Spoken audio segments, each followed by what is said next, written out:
Hello and welcome to National Fruitcake Day. A festive and faithful celebration of diversity. I'm Keith Murray, they, them, Hillhurst United Church's Affirming lead. And I am Pam Rocker, she, her, the director of Affirming Connections. And we are beyond delighted to present this collection of micro-sermons and mini-reflections on spirituality at this time of year. From queer leaders across the country. So why fruitcake? What the heck does fruitcake have to do with diversity? Well, fruitcake is made of a diverse mix of ingredients. Fruits, nuts, ingredients of every kind. Did you know that a fruitcake was once the most valued dessert? Because all of its parts were so expensive and hard to find, it was only made for very special occasions, like Christmas. Wow. And did you know that fruitcake has been around for thousands of years? It became popular in medieval times. And was even a Roman protein bar. Did you know that fruitcake lasts forever?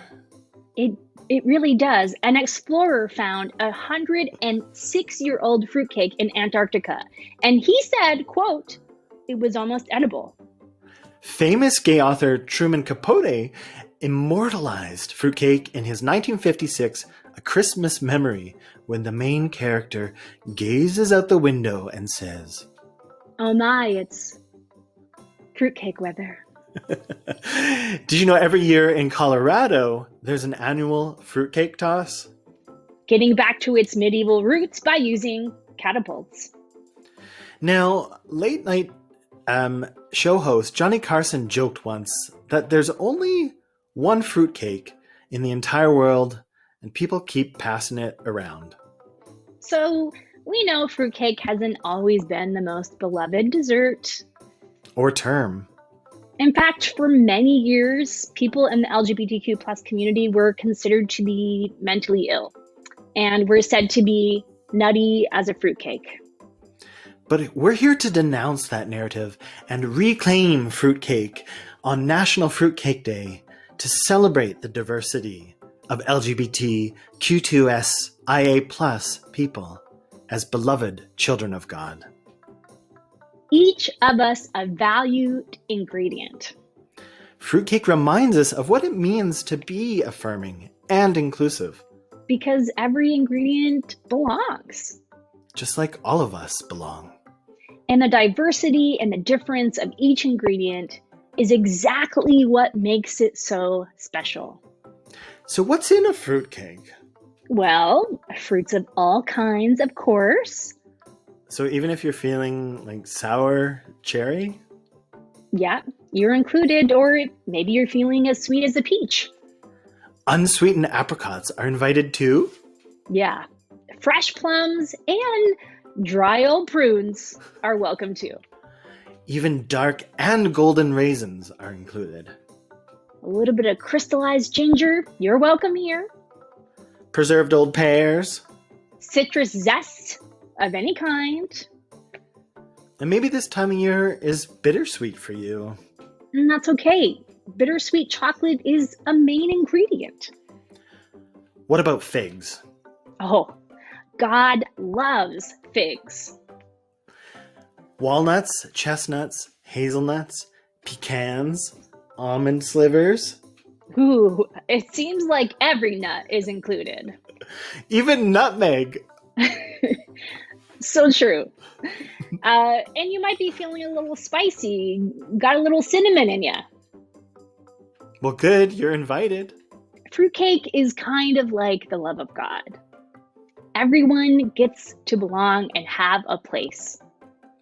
And friends, we are beyond delighted to introduce you this diverse mix of ingredients, queer community and faith leaders from across Turtle Island. During this sacred time of transition, winter solstice, Christmas, Hanukkah, and ringing in the new year, we turn to these leaders from diverse faith backgrounds for insight on how we might find our way during these tumultuous times.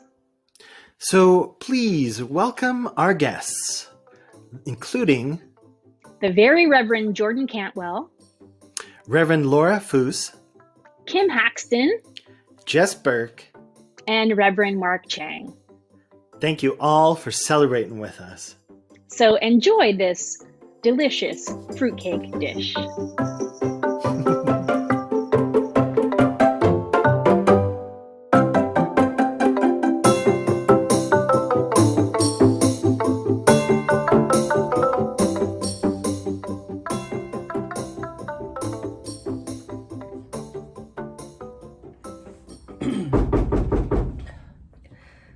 Yeah? Hi, what you doing? I'm just recording. About to record, you know that thing, I think I told you about it. Pam Rocker is putting something together for International Fruitcake Day. Yeah, it turns out there is an International Fruitcake Day on December the 27th. And so they have this idea of having a few people offer a reflection, and then Pam's going to put it together in some sort of like fruitcake reflection to share on the 27th. Yeah, but you hate fruitcake. What are you gonna do? It's a metaphor.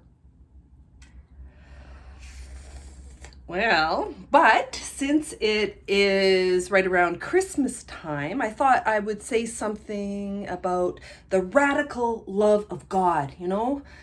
A love that turns everything upside down, a love that came in this vulnerable little baby, totally unexpected, and how despite all the threats on that baby's life and all of the ongoing threats on Jesus' life over the years that followed, he never, ever gave up on hope for something better. He lived his life fully grounded in God's love, determined to challenge the power to lift up the lowly, to be on the side of those who are marginalized, who everybody else was pushing away. He was there with them, standing up for them. And I can't help then but think about what that means for us today, you know? I found myself so often lately, along with so many others, just feeling really afraid, anxious, really anxious. And there's just been so much going on, so much, and COVID is only a part of it. I mean, I know how I can keep myself and others safe, wear masks, keep a distance, all that stuff. But I'm just so afraid for the future. Or more, I'm afraid of the uncertainty of the future. And the news, every day the news is filled with political ugliness, stories of horrible racial violence. And then I think again about Jesus, about how he lived with uncertainty, how he talked about uncertainty. He talked about political ugliness. He talked about violence. You know, I wonder if they had fruitcake in Jesus' day. He talked about those things, and yet he continued to take risks. He went out into the world despite the fear, despite all of the uncertainty. He went into the world and he lived God's love. He lived God's love. I bet he would have loved fruitcake. Think about it. Maybe they could have even had it at the Last Supper. That's what I want, you know? Fruitcake? I want to be that person. I want to be the person who takes risks, who takes risks for love, that person who is willing to act in spite of my fears, to be more open to what's really happening in the world around me and in my own life. So, you want some fruitcake then? I hate fruitcake. You know I hate fruitcake. I've hated fruitcake for the 20 years that we've been together. You have known that I have hated fruitcake. And you just said you want to be somebody who takes risks and is open to new things for the sake of love. So take a risk. Try some fruitcake. Maybe you're gonna love it. I wasn't talking about fruitcake. This whole thing is about fruitcake. Just try the fruitcake. Come on, take a risk. What would Jesus do? I don't think there was fruitcake in Jesus' We don't day. know. I don't think Jesus would have given Listen. them pressure. You're going to love this. What you have to do is, as you're putting it in your mouth, you have to smile, because everything tastes better when you're smiling, and then say, as you bite into it. Trust me. Smiling isn't easy. Smile. A proper smile. Come on, we'll do it together. Oh God, I love fruitcake.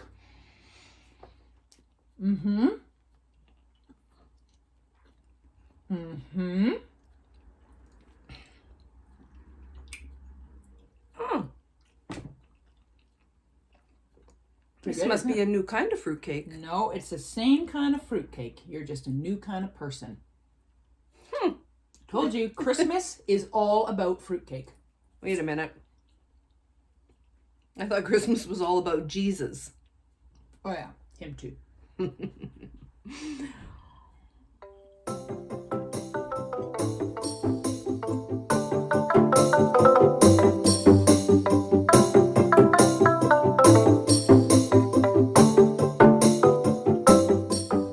Hi there, my name is Jess Burke.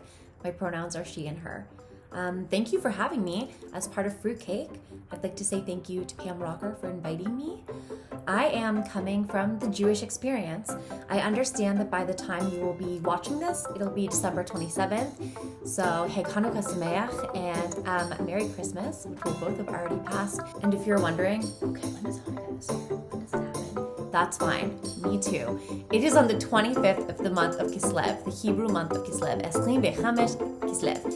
Every year it happens on the 25th of Kislev, but because Jews follow a different calendar than the Gregorian calendar, that kind of happens anytime during the month of December. This year it's December 10th through 18th, the first night being tonight, December 10th.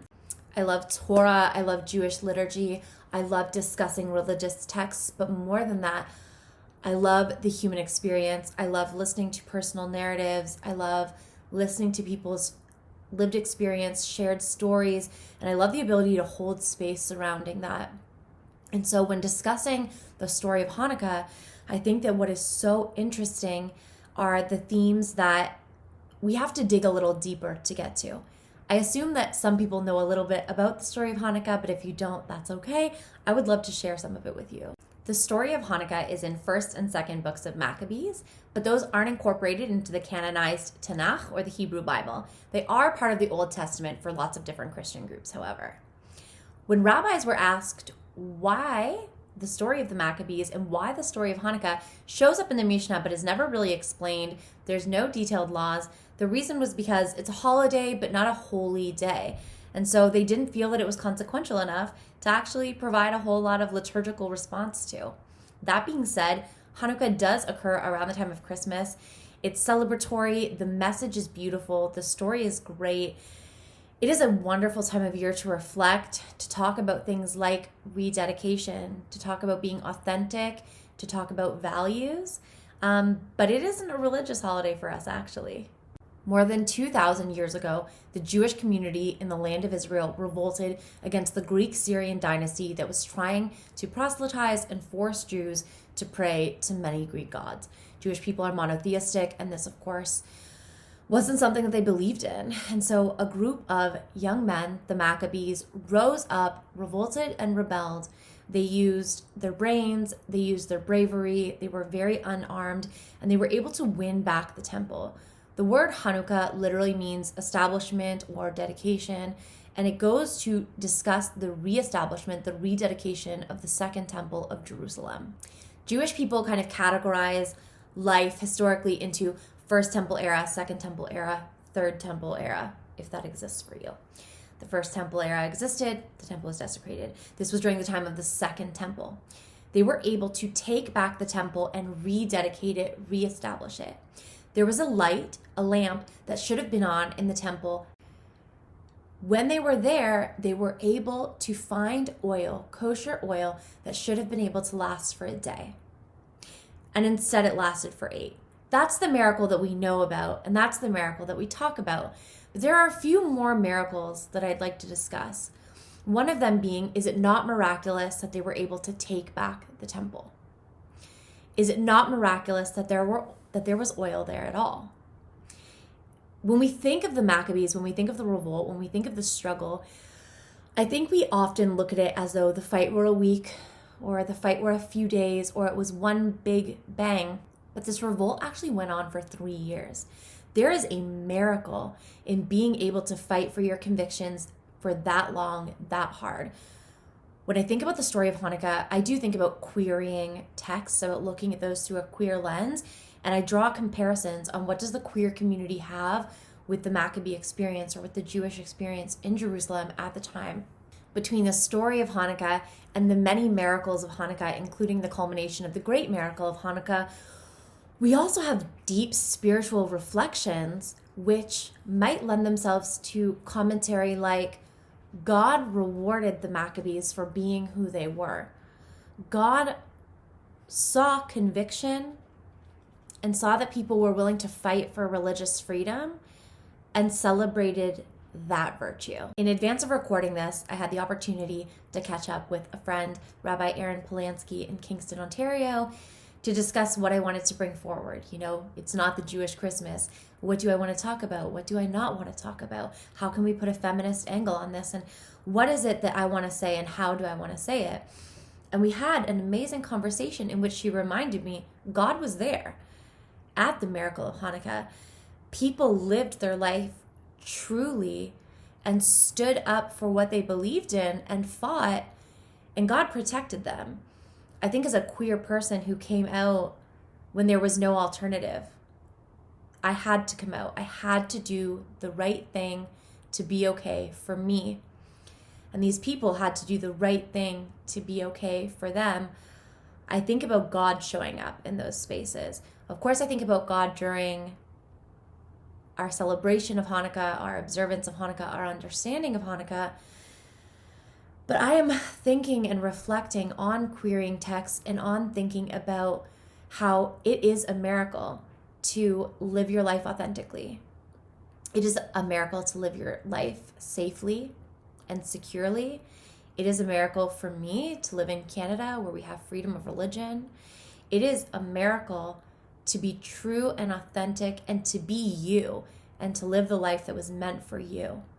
We observe that in a lot of different ways. During Hanukkah, today I attended a queer Torah study, and I guess it was a queer text study because it wasn't specifically in the Torah. And they were talking about Bet Hillel, Bet Shamash, and the different studies about Hanukkah could go one of two ways. You could light more candles each day, or you could light less candles each day. And which one is holier and why? And which one will cause us to reflect more and why or why not? And I was thinking about how I really do appreciate that we go from one candle to 2 to 3 to 4 to 5, and that it gets brighter. And the last day of Hanukkah is the brightest.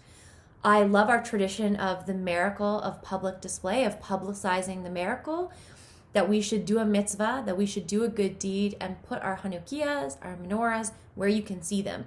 Put them in a window, put them in your door. I'm reflecting on my time in Israel, in Jerusalem, in the neighborhood I lived, Nahalat. Outside of homes, there are casings where you can light oil menorahs, light Hanukkahs, have them outside on public display. I'm thinking about all of the beautiful candle lightings that happen outside, safely, socially distanced, in all of our communities to publicize those miracles. I'm thinking about all of the different communities, Ethiopian Jewish communities, Moroccan Jewish communities, and my own Ashkenazi Jewish community that fry all sorts of different cultural cuisines and heritage type foods in oil for 8 days. And that is a way that we commemorate and that we feel festive at this time of year. I'm really excited to be able to share 3 blessings since it is the first night of Hanukkah. This is the only night in which you'll do 3 blessings. The first blessing is sanctifying lighting the candles, that God has commanded us to light candles.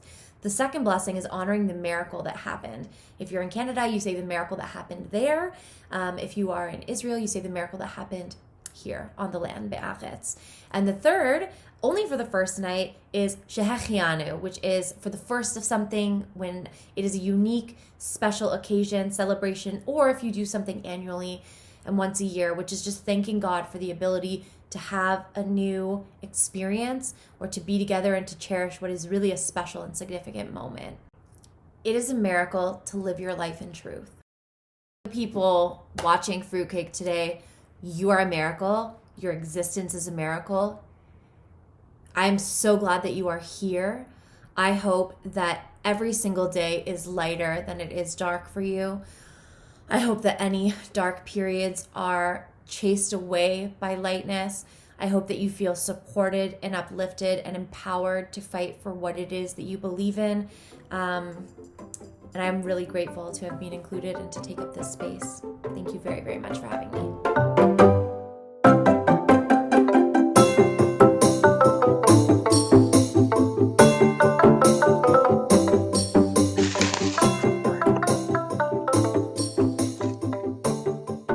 Chocolate shortbread cookies. Not fruitcake. Fruitcake is not tasty. But I like the whole world around fruitcake. The words around fruitcake. My friend Auntie Ellen and I were. Auntie Ellen was talking about in the small community that they are from, that one of their uncles when they were in their teens was like, "You're some kind of fruitcake," and which we both laughed because it's just like, oh man. But then we both laughed and loved it. And I'm like, you can be my little fruitcake, Auntie Ellen. That's okay. So it's a real pleasure to be able to be seen and to give a message of love in this time of this time of that we're in right now, because it's like, what are we learning? What are we learning from 2020, And I think it's a real big lesson for everybody where, funnily enough, it's not this way or that way. It's like, how do we hold the space in the middle? And I think it's kind of a gift that a lot of us have been born with, is that it's not this or that. It's how do we hold it in the middle?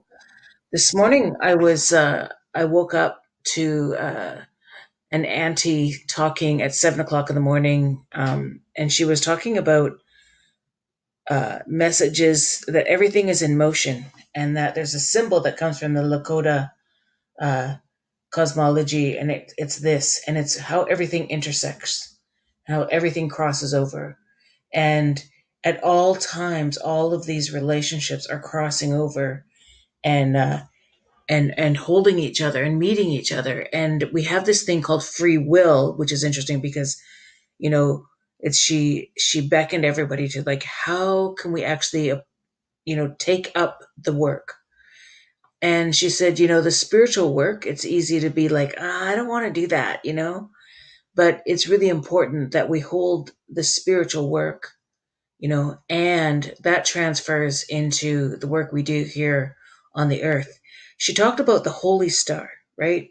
Which was interesting right now because I know we're in a time and a place where, the sky's changing and there's some sort of astrological thing. I don't understand all that stuff, but where the star that was when, I don't know, what's the star of Bethlehem is actually appearing in the sky right now.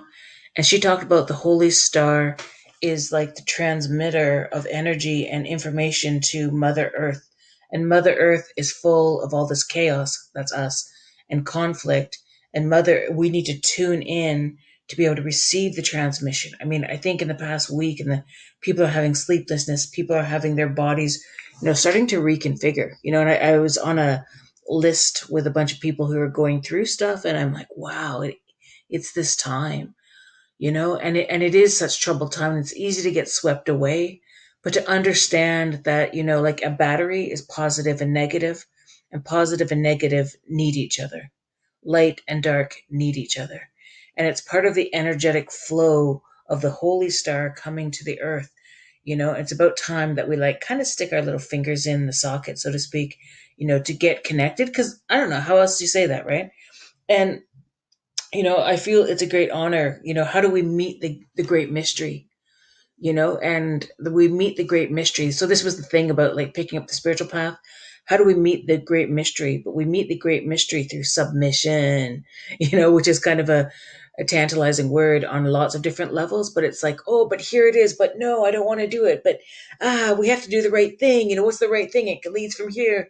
And so there's a place of submitting in which is about an obligation. And, as Indigenous people, it's like there's an obligation in that relationship with the land, no matter where we come from, anywhere in the world, Indigenous people understand that place of connection because Mama feeds us, Mama takes care of us, but we live in a disconnected place. So at all times, with all of the cacophony of sounds and energies just kind of, sparking everywhere, it's like, remember, it's like, how do we hold the positive and the negative? I want to thank you for having me in this time, because it's like, here it is, we're in it. It's kind of like, we're in the bottleneck, and we're coming out, and it's beautiful. Literally, it's beautiful. It's hard work and it's unknown, but this is our work. I ate my cookie.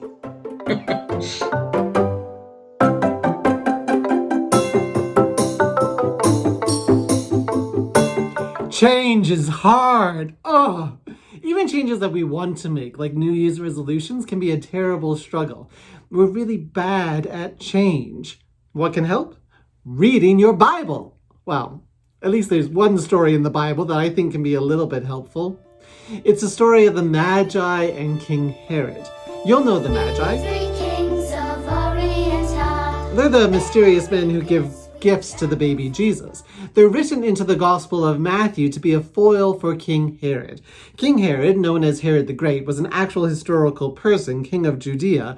Herod was terrible, a tyrannical despot, paranoid and cruel. In the Gospel of Matthew, Herod is known for the slaughter of the innocents, where he orders all boys under age 2 to be murdered. What's all this got to do with change? Well, the Nativity story tells the moment Christians believe that God changed the world. Jesus' birth brings in big changes. One of the things that the Gospel writer of Matthew uses the Magi for is to illustrate how people reacted to that change, welcoming it or trying to exterminate it. King Herod is very self-focused. For him, the first question is, how does this affect me? The change is a threat that needs to be controlled or stomped out. Now, Herod's actions are extreme, but his reaction is actually quite typical. Our first reaction to change is to ask how it affects me. It immediately prompts a defensive, anxiety-based response that's resistant to change, even if it's good change. How do we counteract that? Well, you need to be more like the Magi, focused on something higher than themselves. The star is a metaphor. The Herod is focused on ground level things, where life is turbulent and dangerous. The Magi have raised their heads, and the constancy of this lodestar gives them a calmness and assurance. With your head raised on the stars, traversing the shifting grounds beneath your feet becomes easier. Don't believe me? Look at what we just went through with COVID-19. The biggest societal change in our lifetime happened with these COVID restrictions. Not all Albertans took kindly to the change. Some refused to wear masks and complained about the infringement on their civil liberties. They were ground-level focused on how COVID was impacting them. But for most Albertans, our sights were raised higher. There was a focus on a greater good, on protecting our seniors and our healthcare system. As hard as this past year has been, when we reminded ourselves why we needed these COVID restrictions, we found the strength to cope with that change. This is the key part to handling any change. Find the star that's going to be leading you. The Bible is a faith document, and it wants you to follow the highest star, Jesus Christ. But you can apply the same principle no matter your perspective on faith. Take going to the gym, for example. If going to the gym is your New Year's resolution, don't say that you're going to commit to going to the gym more often. That's too low a perspective, and you'll lose hope if you fail. Instead, think higher.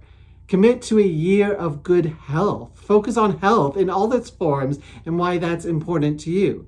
So maybe you go to the gym, and if that doesn't work out, maybe you walk more, or maybe you skate or ski or dance. You try a bunch of different things. You don't feel defeated if the gym doesn't work out for you, because the gym was never your focus.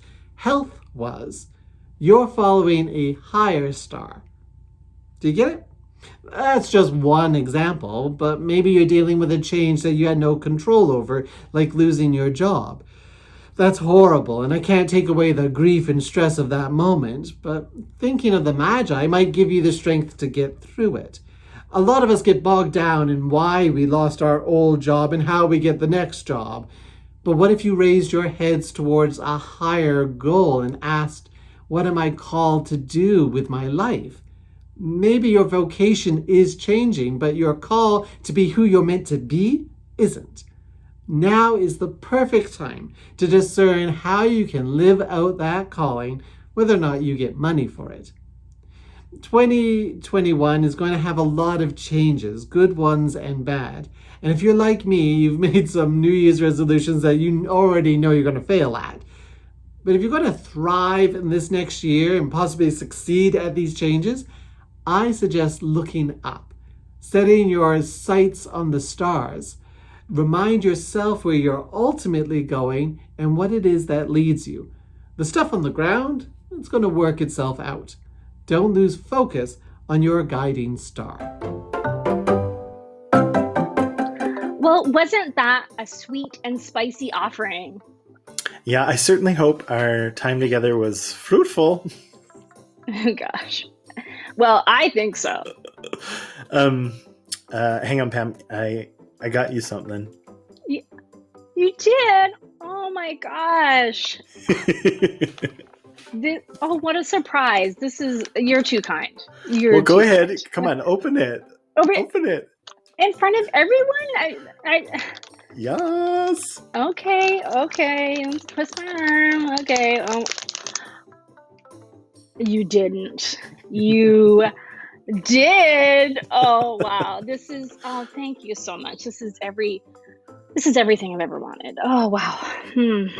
Well, and thank you all for joining us to celebrate National Fruitcake Day together. We wish you the very sweetest of seasons. And even during this time of distance, may you all feel yourselves held together in God's love. May you be blessed, and may you know yourself to be fully loved and celebrated. Whoever you are the perfect ingredient in God's world. You belong. You matter. Happy holidays. Happy holidays. All right. This is good. Is it? Yay. And it's not even 106 years old.